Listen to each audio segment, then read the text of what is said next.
नमस्कार मित्रांनो, मी गणेश पानकर. इग्नाइट अकॅडमीच्या या व्हिडिओमध्ये मी तुम्हा सर्वांचे स्वागत करतो. समाज कल्याण आयुक्तालय पुणे यांच्या अंतर्गत जे काही डिपार्टमेंट आहे तर त्यांच्या सर्व पदांचे सेवा प्रवेश नियम हे जाहीर झालेले आहेत. सेवा प्रवेश नियम जेव्हा जाहीर होतात तर त्याची पुढची स्टेप असते रिक्त पदांची माहिती घेऊन आणि आगामी काळात पदभरतीसाठी तयारी जी आहे तर ते डिपार्टमेंट सुरू करू शकतं. त्याच्या संदर्भातला जो जी आर आहे मित्रांनो बघा, नुकताच हा 16 एप्रिल 2026 रोजी सामाजिक न्याय व विशेष सहाय्य विभाग यांच्याकडून बघू शकतात आयुक्त समाज कल्याण पुणे यांच्या आस्थापनेवरील गट क संवर्गातील पदांच्या सेवा प्रवेश नियमात सुधारणा करण्याबाबत म्हणजे एक महत्वपूर्ण जी आर जो आहे तर तो पाहायला मिळतो. सोबतच एमपीएससी ने काय सांगितलेले की आता आम्ही आमच्या संवर्गांची संख्या जी आहे तर ती वाढवणार आहोत. म्हणजे आगामी काळात हे जे सेवा प्रवेश नियम अपडेट झालेले आहेत तर याच्यातील बरेच पद हे आपल्याला एमपीएससी कडे जाताना दिसतील.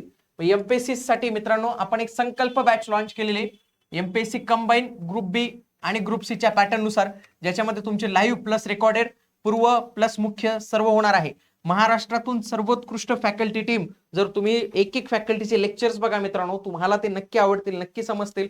सगळं in depth basic to advance सर्व काही कव्हर होणार आहे. इग्नाइट अकॅडमीचं ऍप्लिकेशन आजच डाउनलोड करा आणि कुठेही काही समस्या असेल तर 8888 99 61 16 हा आमचा नंबर आहे, याला तुम्ही अवश्य कॉल करू शकता. चला आपण स्टेप बाय स्टेप पाहूया. बघा या जी आर मध्ये कोणती कोणती पदं दिलेली आहेत मी तुम्हाला सांगतो. सगळ्यात आधी बघा प्रमुख लिपिक, हेड क्लर्क हे पद आहे. वरिष्ठ लिपिक हे पद आहे. गृहपाल, वॉर्डन, वरिष्ठ समाज कल्याण निरीक्षक, सिनियर सोशल वेलफेअर इन्स्पेक्टर, समाज कल्याण निरीक्षक, सोशल वेलफेअर इन्स्पेक्टर, कार्यालय अधीक्षक, ऑफिस सुपरिटेंडंट. तर एवढी सगळी गट क लेवलची पदं जी आहेत तर ती पाहायला मिळतात. ओके, आता याच्यातली काही पदं प्रमोशनची 100%, काही जे आहेत तर ती स्पर्धा परीक्षेच्या द्वारे भरणार आहेत. स्पर्धा परीक्षांच्या द्वारे जे भरणार आहेत तर त्यांचीच पदभरतीची जाहिरात येणार मित्रांनो, लक्षात घ्या. जे प्रमोशनचे असतील त्यांची कशी जाहिरात येणार आहे तर तो एक बेसिक डिफरन्स समजून घेतला पाहिजे. जे काही प्रमोशनची पद आहेत तर ती सिनियरिटी नुसार भरण्यात येतील. त्याच्यासाठी किमान 3 वर्षाची तुमची जी आहे तर ती सर्व्हिस कंप्लीट झाली पाहिजे. पण कोणती सर्व्हिस ते पण त्यांनी सांगितलेले.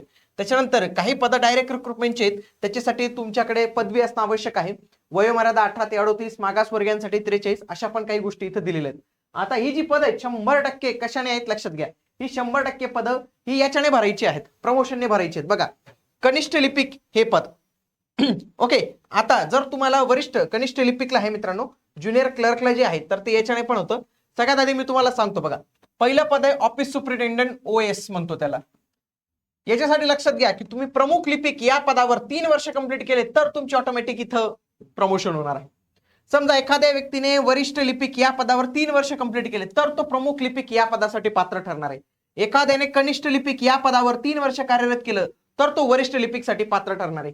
म्हणजे प्रत्येकाने खालच्या पातळीवरचे 3-3 वर्ष कंप्लीट केले तरच तो वरच्या स्टेजला जाणार आहे, हे इथं तुम्ही इथं समजून घेतलं पाहिजे. ओके, 3 वर्षाची अट आहे. आता गृहपाल हे जे पद आहे ना तर याच्यामध्ये 75% पद ही स्पर्धा परीक्षाद्वारे, म्हणजे याच्यासाठी एमपीएससी किंवा बाकी परीक्षा होणार आहे. बाकी 25% पद ही पदोन्नतीने भरली जातील, लक्षात घ्या.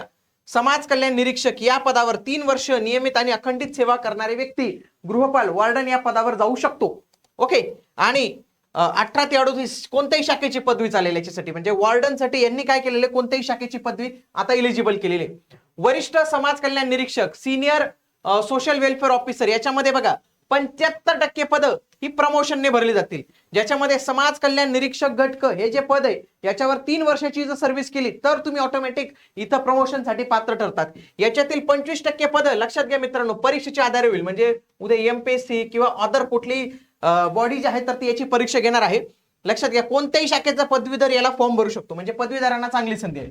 आणि मेन म्हणजे समाज कल्याण निरीक्षक या पदाला लक्षात घ्या 50%चं प्रमोशन आहे. जे कोणी वरिष्ठ लिपिक या पदावर असेल तर त्याला 3 वर्ष कंप्लीट झाल्यावर तो समाज कल्याण निरीक्षक बनू शकतो. आणि लक्षात घ्या 50% हे तुमचं डायरेक्टली स्पर्धा परीक्षांद्वारे होणार आहे. ज्याला पात्रता कोणत्याही शाखेचा पदवीधर ही आहे. म्हणजे एक चांगली पात्रता आपल्याला पाहायला मिळतात.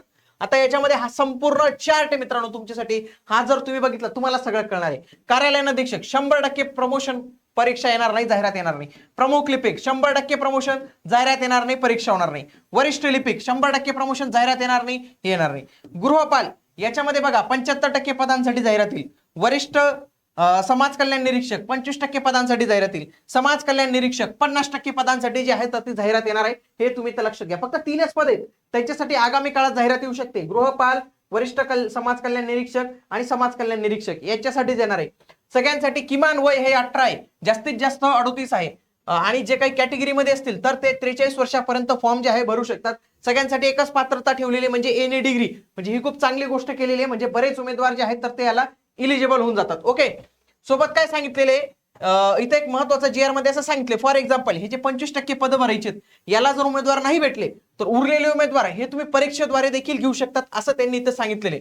म्हणजे पदोन्नतीचे प्रमाण शिथिल करून डायरेक्ट रिक्रुटमेंट करण्यास शासनाला अधिकार जो आहे तर तो या जीआर नुसार जो आहे तर तो देण्यात आलेला आहे. एक चांगली गोष्ट आपल्याला जी आहे तर ती इथं बघायला मिळते.